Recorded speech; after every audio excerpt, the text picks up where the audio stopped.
The people need to know, is this place really haunted?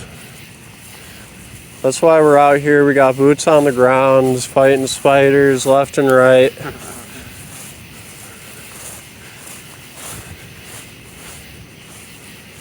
What is that? A log? Interesting. Very curious. It's like, there's something down there that's more illuminated than something else. I don't know. Who's down there? Like, if you stand where I'm standing, Yeah. turn off your flashlights. Yeah. Do you see like a little white figure, just something that's a little more illuminated than others? Like kind of in the center of like that bush area, but further That's the down. sign. Yeah, further down. That's the sign. Oh, okay, yeah, that's absolutely what that is. It's a white sign.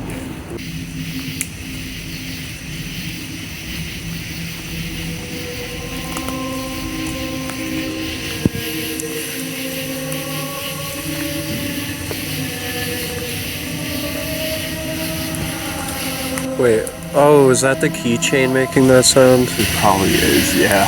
You want Okay. tuck it away or something? If you could, or just like zip it inside where it's not clinking. Thank you. Other than that, I'm not really picking up on too much going on, but I think the oldest tree like in the area is up here. That's coming. Just up right up this way. Yeah. So we're about to come up on that. So keep your eyes peeled. That's good. You never know what you're gonna find.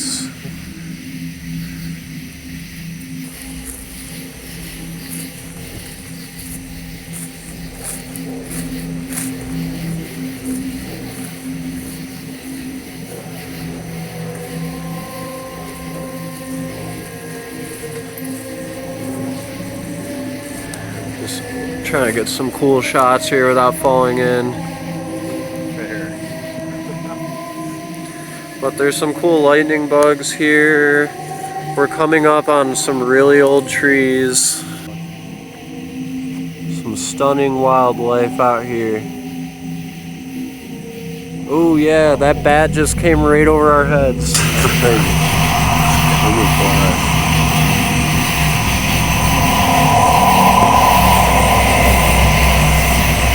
All kinds of bugs right here.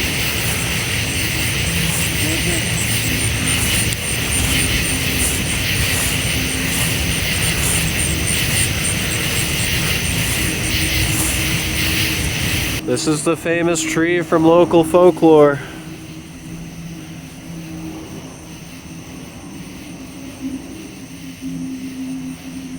Well, what do you think?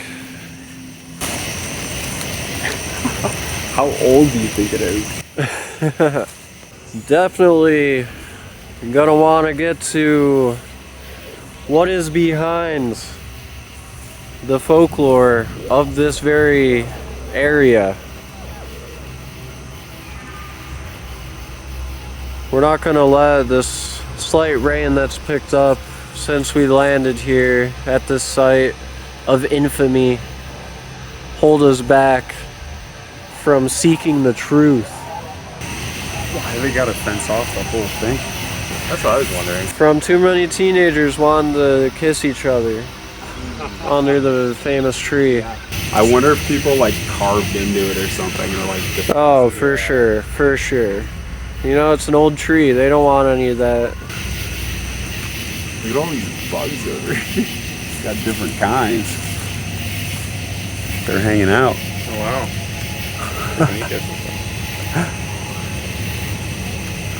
Wonderful ecosystem out here. One of Louisville's finer urban green spaces.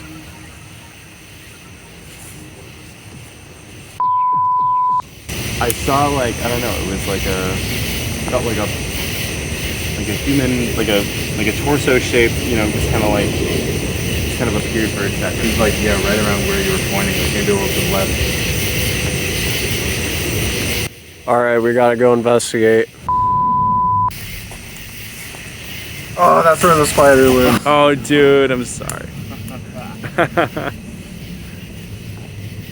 Spiders are friends, though. Yes, soldier. Put their foot there, and then I feel like that maybe helped a little. Like the same approach we were doing, like this kind of. Oh yeah, that's a big tree.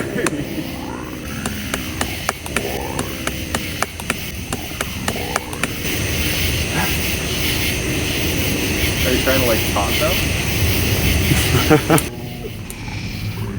Oh!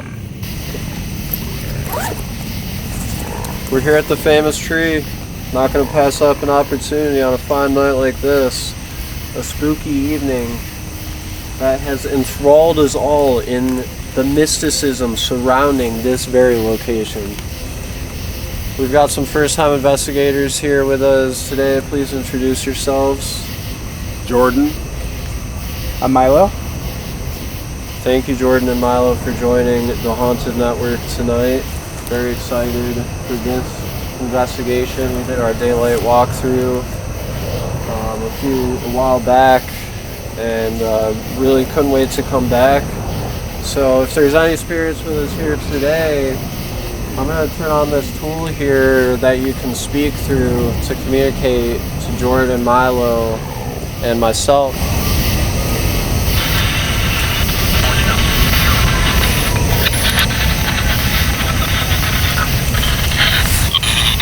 Hello? Who's this trying to communicate? I can hear you.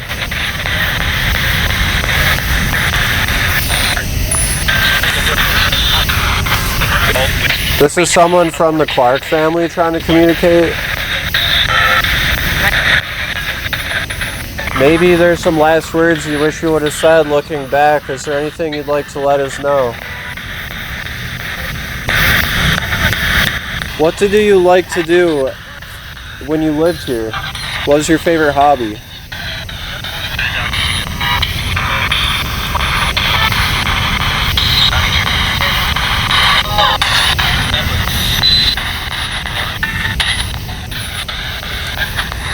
Was this your home or just a park you like to go to? What year did you live here?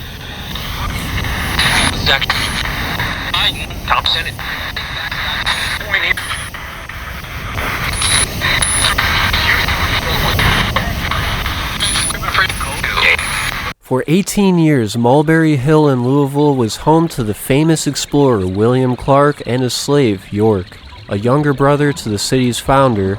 When William was 14 years old, he moved here with his family via flatboat and began studying cartography, the wilderness, then embarking on an illustrious military career once reaching adulthood. His military duties brought him westward to skirmishes in Memphis, Vincennes, and elsewhere, eventually leading to him befriending a junior officer under his command named Meriwether Lewis. In 1796, William resigned from his commission as a first lieutenant of infantry and returned home to Mulberry Hill. 7 years later then, William received an invitation from his old friend Meriwether that would change his life forever, etching his name in American history books. Meriwether Lewis at the time had been promoted to private secretary of President Thomas Jefferson, and had been tasked by the ambitious politician with exploring the passage west to the Pacific Ocean. Realizing that their friendship and complementary skill sets would make them unstoppable, Meriwether asked his old friend William Clark to join the expedition as co-commander.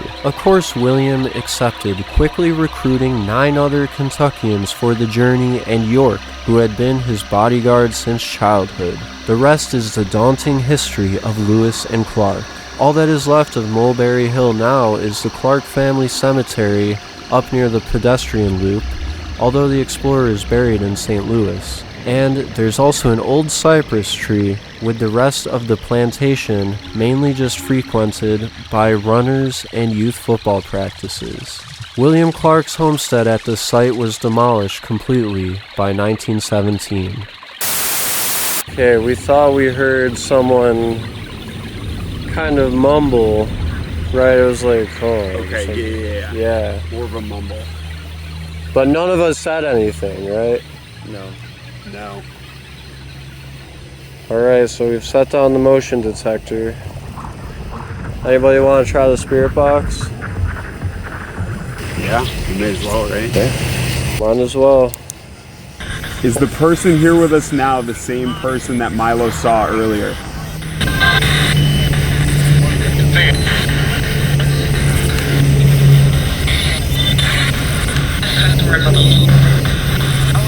Can you tell us why you're hanging around here?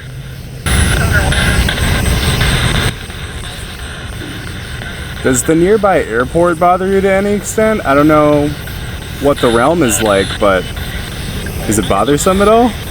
Maybe we should go to the cemetery portion. Okay. We can do it. Let's do it.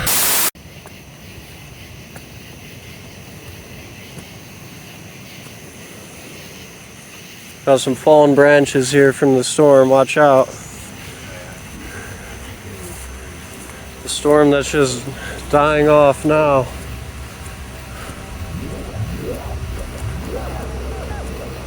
It was really cool to hear one spirit reply that they enjoyed cider here because throughout William Clark's life, cider was actually the most popular drink, and he undoubtedly grew the ingredients for it here on his farm. Knitting and cooking together are hobbies we have heard ghosts say before, but hearing the man say cider was really cool and made total sense for the time period. What did you like to do when you lived here? What was your favorite hobby?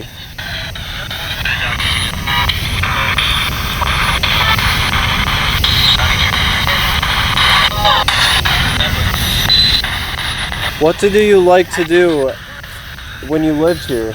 What was your favorite hobby?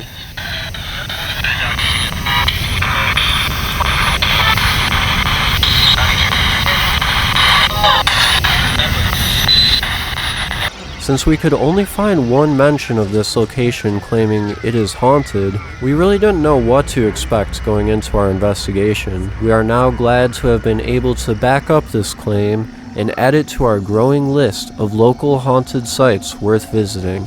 As always, thank you for watching The Haunted Network.